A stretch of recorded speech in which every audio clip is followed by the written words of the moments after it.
Ya Tuhan, sudilah membuka hatiku, supaya mulutku mewartakan pujian-Mu.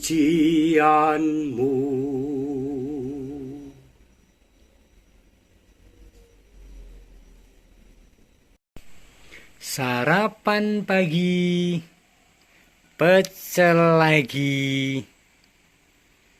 Pecel dan 6 gorengan, pisang goreng, tahu goreng, harganya 11.000. Masih segar, hangat, dan baru saja digoreng.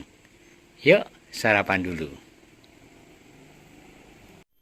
Halo saudari-saudara yang dikasihi oleh Tuhan, terus kita rayakan anugerah kehidupan. Amin.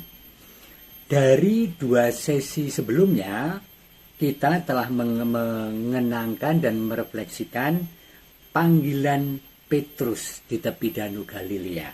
Dan kemudian pengakuan imannya, engkau adalah Kristus, yang artinya Mesias.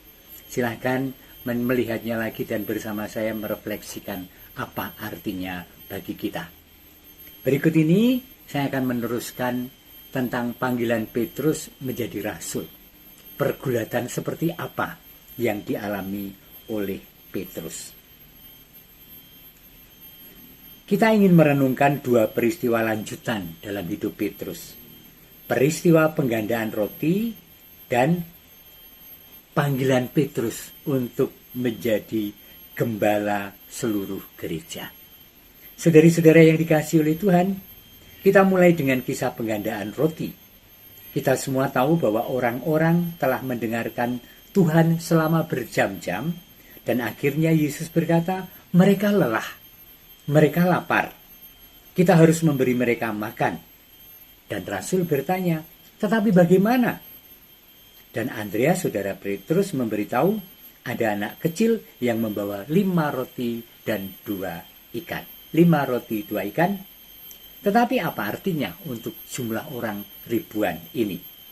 Tuhan menyuruh mereka duduk dan 5 roti dan 2 ikan dibagikan, menyuruh para murid untuk membagikannya, dan tersisa 12 keranjang penuh. Lihat, ini simbolik. Roti kecil hanya 5 dan 2 ekor ikan untuk ribuan orang, dan sisa 12, angka yang istimewa, 12 kepenuhan karya keselamatan Allah melalui bangsa Israel, 12 suku Israel, 12 rasul. Setelah menyaksikan penggandaan roti, maka kemudian mereka menginginkan Yesus menjadi raja, sehingga Yesus menyingkir sendiri ke gunung untuk berdoa, dikatakan dalam Injil Yohanes. Kemudian pada hari berikutnya Yesus menjelaskan arti mukjizat itu, bahwa dalam pengertian tentang Israel dan dengan kuasa, bukan dalam pengertian tentang kerajaan Israel dan kuasa duniawi material sosial, bukan seperti yang diharapkan banyak orang, seperti kita juga mengharapkannya, bukan. Tetapi malah Yesus menerangkan tentang penyerahan diri. Roti yang kuberikan itu ialah dagingku yang akan kuberikan untuk hidup dunia. Yesus mengarahkan pandangan pada salib. Roti Ekaristi yang merupakan cara sempurna baru sebagai raja. Sebuah cara yang sama sekali berlawanan dengan pengharapan dunia. Dan sekarang dinyatakan oleh Yesus. Sesuatu yang sangat sulit untuk dimengerti. Ketika kesempatan untuk membumbung menjadi raja dan kita menjadi pengikut-pengikutnya yang dahsyat setia, Yesus menyingkir dan menawarkan dirinya sebagai roti hidup yang dibagikan. Kita dapat memahami bahwa kata-kata sang guru yang tidak membuat mukjizat penggandaan roti itu setiap hari, yang tidak menawarkan kekuasaan duniawi kepada umat Israel, sungguh sulit diterima oleh orang-orang. Kita sulit menerimanya. Dia memberikan dagingnya. Apa artinya? Bahkan para murid pun banyak yang kemudian mengundurkan diri. Kita dapat membayangkan kata-kata Yesus untuk Petrus ketika di Kaisaria Filipi berkaitan dengan nubuat penderitaannya sungguh sulit diterima. Petrus nyeneng menarik badan Yesus dan mengatakan, jangan, tidak akan terjadi, Guru. Akan tetapi, ketika Yesus bertanya kepada 12 rasul, apakah kamu tidak mau pergi juga? Petrus tampil dalam bimbingan Roh Kudus, memberi jawaban dengan kata-kata yang sangat indah dan abadi. Tuhan, kepada siapakah kami akan pergi?